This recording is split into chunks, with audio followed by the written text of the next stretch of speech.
प्रधानमन्त्री बालेनसँग अस्तमवासीले मागे पानी, पुराना दलले केही गरेनन्, बालेनले गर्ला। दशकौंदेखि पुराना राजनीतिक दल र उनीहरूका खोक्रा आश्वासनबाट वाक्क भएका नेपाली जनता सधैँ एउटा चमत्कारको पर्खाइमा हुन्छन्। जनता चाहन्छन् देशको नेतृत्व गर्ने कार्यकारी प्रमुख अर्थात् प्रधानमन्त्री हेलिकप्टरबाट हात हल्लाउने मात्र नभई धुलो उड्ने गाउँको कच्ची बाटो हुँदै उनीहरूको आँगनमै आओस् र उनीहरूका दुःख सुनोस्।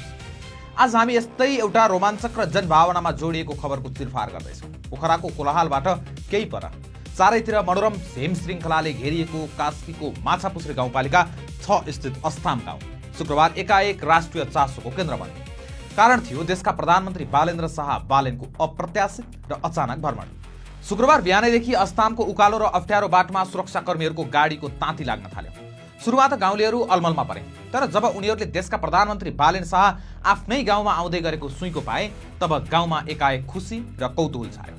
स्थानीय बासिन्दाहरू आफ्ना घर आँगन र सडक छेउछाउ भेला भए।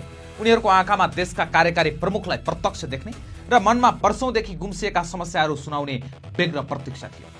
बाटो छेउमा प्रधानमन्त्रीको गाडी पर्खिरहेकी स्थानीय ज्ञानु अधिकारीको भनाइले सिङ्गो देशको मनोविज्ञान बोल्छ। उनले न्युज एजेन्सी नेपालसँग कुरा गर्दै भनेकी छिन्, बिहान सुरक्षाकर्मी आएपछि मात्र थाहा भयो पुराना दलहरूलाई वर्षौं भोट दियौं, तर हाम्रा लागि केही भएन। अब नयाँ नेतृत्वले देश र जनताका लागि केही राम्रो गर्छन् कि भन्ने ठूलो आशा छ।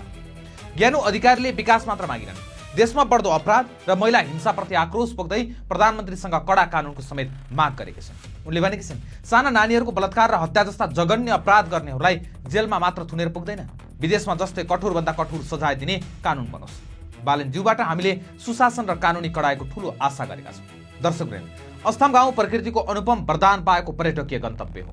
यहाँबाट माछापुछ्रे, अन्नपूर्ण र धौलागिरी हिम श्रृङ्खला 360 डिग्रीमा छर्लङ्ग देखिन्छ। तर विडम्बना, प्राकृतिक रूपमा जति धनी छ भौतिक पूर्वाधारमा यो गाउँ त्यति नै गरिब छ। प्रधानमन्त्री आफ्नै आँगनमा आएपछि स्थानीय रामप्रसाद अधिकारी र शोभाकर अधिकारीले आफ्ना दुईवटा मुख्य समस्या अघि सारे, खानेपानी र बाटो। उनीहरूका अनुसार हिउँदमा यो गाउँ काकाकुल बन्छ। विश्वविद्यालयका प्राध्यापक नन्दलाल अधिकारी भन्छन्, सरकारले यहाँ व्यवस्थित खानेपानी र सिँचाइ योजना ल्याइदिने हो भने कृषकहरूले उत्पादन गरेको ताजा तरकारी पोखरामा बेचेरै आत्मनिर्भर बन्न सक्छन्। सडकको दुर्दशा झन् उस्तै छ। अप्ठ्यारो बाटोले गर्दा बिरामी पर्दा अस्पताल पुर्याउन समेत गाह्रो छ। स्थानीय सभाकारले भावुक हुँदै भनेका छन्, अहिलेसम्म यहाँ कुनै प्रधानमन्त्री आएका थिएनन्। अहिले बालेनजी आउनु भएको छ, उहाँले हाम्रो यो बाटो कालोपत्रे गरिदिए र पानीको धारा जोडिदिए हामी गाउँलेको ठूलो कल्याण हुने थियो। प्रधानमन्त्री बालेन शाहले शुक्रबारको रात त्यही अस्थाम गाउँमा रहेको अन्नपूर्ण इको भिलेज रिसोर्टमा परिवारसहित बिताए। यो रिसोर्ट योग, ध्यान र स्थानीय अर्गानिक उत्पादनका लागि विश्वभर प्रख्यात छ। देशको प्रधानमन्त्री रिसोर्टमा पुगेपछि पक्कै पनि भव्य स्वागत र